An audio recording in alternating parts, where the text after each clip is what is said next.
Welcome back to Opinion Journal Live. I'm here with editorial board member Joe Rago, our specialist on the Obama healthcare law. Joe, we know about the fights with the Catholic Church. Now it seems that colleges have gone afoul of the healthcare law. Explain to us what's going on. Yeah, well, the Journal News site had a pretty remarkable story this morning about colleges that offer health plans to their students. These are basically being banned, and there's sort of been a wave of closures across the country of college students who can't get cheap health care. Well, here's the insurance is a financial product. Whatever it covers, that's what it costs.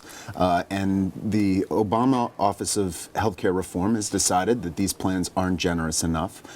So they, for instance, how much care they cover, for instance, suited for a college student, maybe not for a 55-year-old diabetic or something, but it meets their needs. Take us through a few of the numbers. I mean, they were very modest programs, and what the Obama healthcare law is requiring is exponentially greater than what some of these plans right. offer. So it's, it'll cover $10,000 in medical expenses or whatever. That's raised for about $425 a year. Right.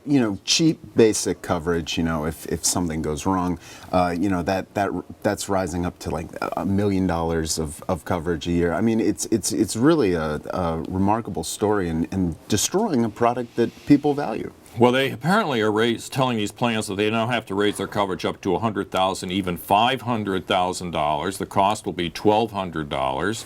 And some of the smaller colleges, like the State University in Plattsburgh, are saying, we can't do it. Yeah, we can't afford it. And I mean, that's sort of the entire impulse behind this law. It's somebody sitting in Washington or Baltimore saying, oh, your choices, they just aren't good enough. We can't allow you to make these choices. And it's pricing people out of the market. And, the real tragedy is in 2008, Barack Obama ran saying the reason people don't have coverage isn't because they don't want it, it's because they can't afford it. And the irony is a law called the Affordable Care Act is making healthcare less affordable, for college students, but for everybody ultimately. And we got about 30 seconds, but it also points up the one-size-fits-all problem.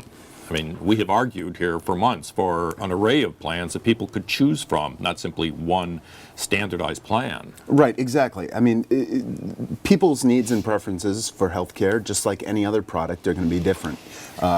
Essentially, what the Affordable Care Act says is you can only buy the Cadillac coverage. You can only buy the most expensive option.